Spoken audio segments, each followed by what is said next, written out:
the reason I like economics, and not all economics, but common sense economics like Frederick Bastiat teaches, it is allows you to sort through insanely complicated moments when things are radically uncertain and still be able to predict, as I did in March of 2020, we're going to have a huge supply chain crisis because it just sort of basic economics that if you prevent people from working, which lockdowns were, you remember the hashtag stay the fuck home.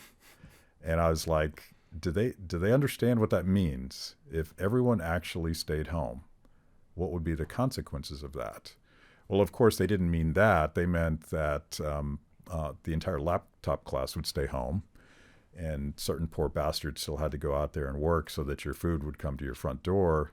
But the unknown, unseen disruptions, as Bastiat would have predicted, are now manifesting themselves in a global crisis that is only going to get worse because the government's going to continue to try to fix it. Yeah.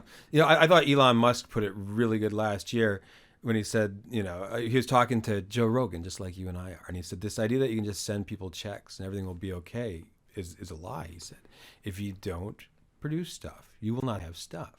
And he was way ahead of the game, and we're seeing the reason I think we were able to kind of slide by. You had all these stores that had just mass amounts of inventory, but a lot of that's like gone. I was talking with a guy at a wine store. Like me and my wife went out to dinner, and we were going to get a bottle or two. You could carry in, there was no cork fee or something. So we just brought in a bottle or two of wine, and the guy, he was chatty. We were just talking. And he said, though, my inventory's like shot. He said, we had all of this. And he said, I can't get stuff anymore. And he was talking like there's real problems. And this was a couple months ago.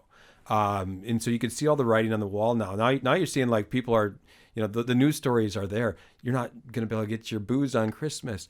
You're not going to be able to get your presents. Like you order presents now. Like I think that was the Kamala Harris quote. Like they're aware, like there's massive shortages.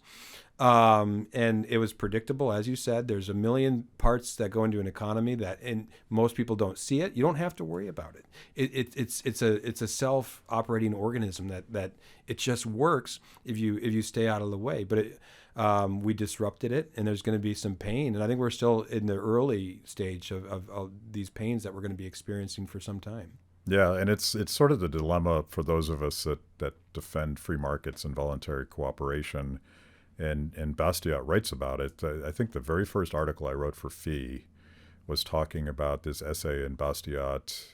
It's in Economic Sophisms. I forget which chapter, but he's talking about the mystery of why Paris is fed and how the entire population of the city sleep well at night, just assuming that when they wake up, everything they need, what they need for breakfast and what they need to do their work and to heat their homes and all those things that you don't even think about. They don't know why that happens. They don't care why that happens. All they know is that they're going to be fine.